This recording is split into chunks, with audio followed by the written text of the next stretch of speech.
Hello दोस्तों।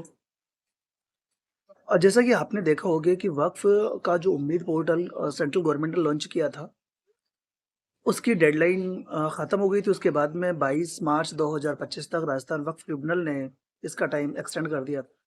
उसके बाद में सीईओ जो राजस्थान के हैं कार्यकारी अधिकारी, उनकी तरफ से एक लेटर जारी हुआ था, जो कि 2026 में ही हुआ था।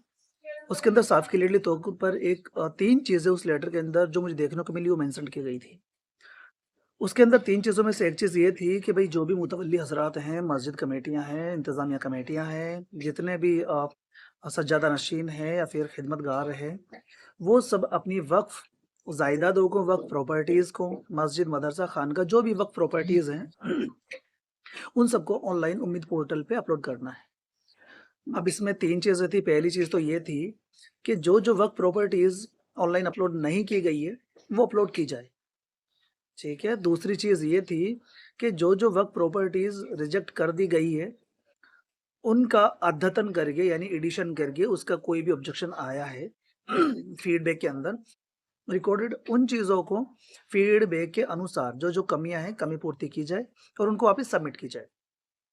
तीसरी चीज़ उसके अंदर ये नोटेड थी बाकायदा कि जो भी वर्क प्रॉपर्टीज़ हैं, न्यू हैं, गज़ेटेड नहीं है, जिनका गज़ट पब्लिश नहीं हुआ था, जो न्यू है, जिनका 2002 में सर्वे भी हुआ है और वो सर्वे के अंदर मौजूद है, लेकिन उनका गज़ट नोटिफ़िकेशन अवेलेबल नहीं है। उन सभी वक़्फ़ प्रॉपर्टीज़ को भी ऑनलाइन की जाए, जो न्यू प्रॉपर्टीज़ है, एक्जिस्टिंग प्रॉपर्टी में नहीं करके न्यू प्रॉपर्टीज़ में अपलोड की जाए।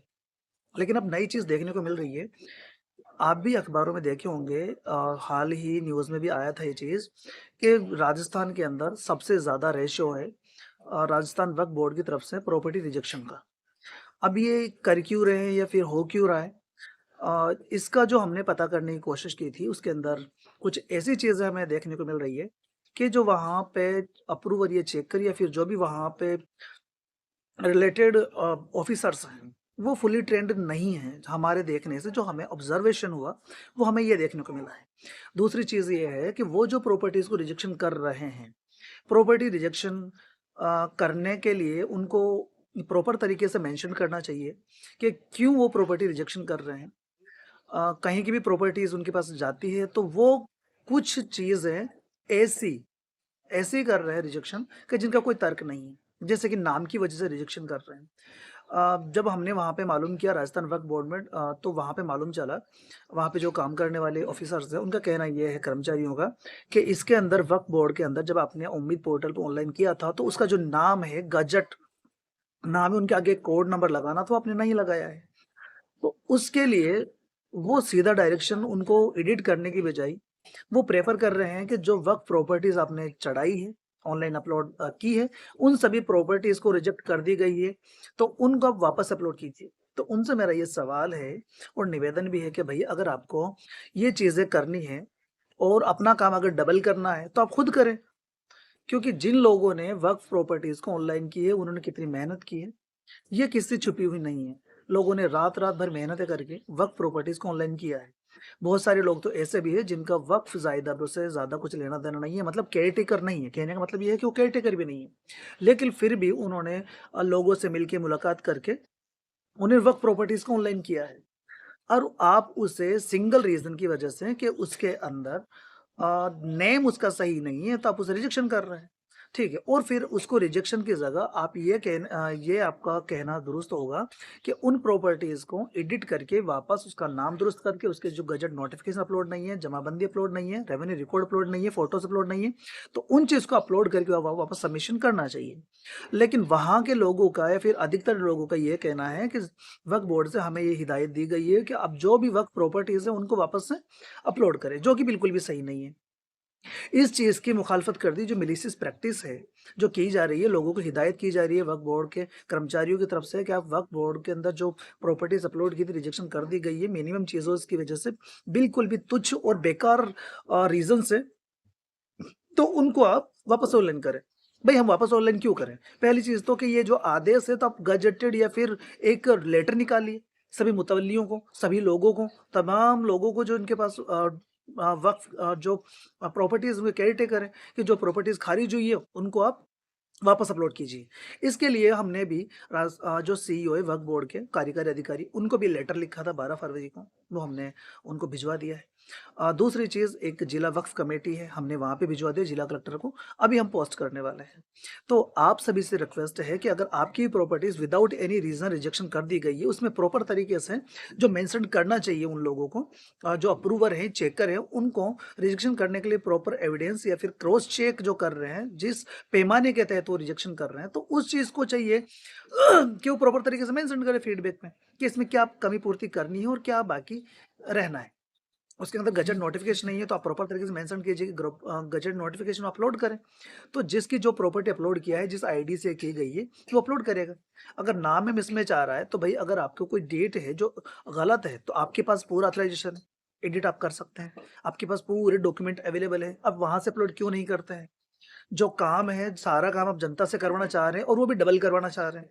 जिन प्रॉपर्टीज़ को रिजेक्शन कर दिया गया है, उनको सिंपली तरीके से एडिट कर किया जा सकता है। नाम भी चेंज किया जा सकता है या फिर नहीं किया जा सकता तो टेक्निकल फॉल्ट है। वो वक्फ बोर्ड की ज़िम्मेदारी है, जो ट्रिब्यूनल है या फिर जो सेंट्रल गवर्नमेंट है उसकी रिस्पॉन्सिबिलिटीज़ हैं। उन सब की जो चीज़ है, वो हेडेक है, वो आम जनता को क्यों दे रहे हैं भाई? या तो आप सीईओ की तरफ से या वक्फ बोर्ड की तरफ से एक लेटर जारी करवाया जाए कि भाई जो प्रॉपर्टी रिजेक्शन हो गई है, तो उन सभी को वापस अपलोड किया जाए। लेकिन सीईओ साहब ने ऐसा कोई भी लेटर जारी नहीं किया। उन्होंने सिर्फ जो लेटर जारी किया था, वो प्रॉपर्टी जो रिजेक्शन हुई है, उनको एडिशन करके वापस अपलोड करने का हुआ था। तो जो भी लोग या फिर जो भी कर्मचारी आपको ऐसी हिदायत कर रहे हैं कि आप प्रॉपर्टीज़ को आप अपलोड कीजिए, उसे धुतकारिए और उनके खिलाफ में एक्शन लेते हुए लेटर जारी कीजिए। जैसे हमने भी टोंक से लेटर भेजा था वक्फ बोर्ड को, अब वो हमने भेज दिया है, वो आप स्क्रीन पे भी देख पा रहे हो और उसका जो कंप्लीटली परफॉर्मा है वो आप इसके डिस्क्रिप्शन में भी देख पाएंगे वीडियो।